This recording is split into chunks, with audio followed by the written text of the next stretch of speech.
বলিউডের সাভারকার খ্যাত অভিনেতা রণদীপ হুদা ও মডেল অভিনেত্রী লিন লাইশরামের জীবনে শুরু হলো এক নতুন বসন্ত। মঙ্গলবার এক ফুটফুটে কন্যা সন্তানের জন্ম দিয়েছেন লিন। কাকতালীয়ভাবে এই দিনটি ছিল রণদীপের বাবারও জন্মদিন। বাবার জন্মদিনে নাতনিকে উপহার দিয়ে আনন্দ আর আবেগের এক অনন্য মেলবন্ধন ঘটালেন এই অভিনেতা। ব্যক্তিগত জীবনকে সাধারণত আড়ালে রাখতেই পছন্দ করেন রণদীপ, তবে জীবনের এই পরম প্রাপ্তির মুহূর্তে নিজেকে আটকে রাখতে পারেননি তিনি। সামাজিক যোগাযোগ মাধ্যমে নিজের বাবার কোলে সদ্যজাত মেয়ের একটি স্নিগ্ধ ছবি পোস্ট করে রণদীপ লিখেছেন, দাদু ও নাতনি দুজনকেই জন্মদিনের অনেক অনেক শুভেচ্ছা। আজ নিজে বাবা হওয়ার পর বাবার প্রতি কৃতজ্ঞতা যেন আরও বেড়ে গেল।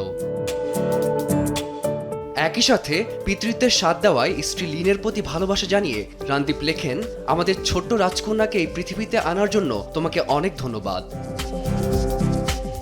সাধারণত বলিউড তারকাদের মধ্যে সন্তানের মুখ লুকানোর এক ধরনের প্রবণতা দেখা যায়, তবে রণদীপ এখানে হাঁটলেন ভিন্ন পথে। কোনো লুকোছাপা বা ইমোজি দিয়ে মুখ না ঢেকে বাবার আদরে আগলে রাখা মেয়ের প্রথম ছবি সরাসরি ভক্তদের সাথে শেয়ার করেছেন তিনি। এই সহজবোধ্য ও অকৃত্রিম আচরণ প্রশংসা কুড়াচ্ছে নেটিজেনদের।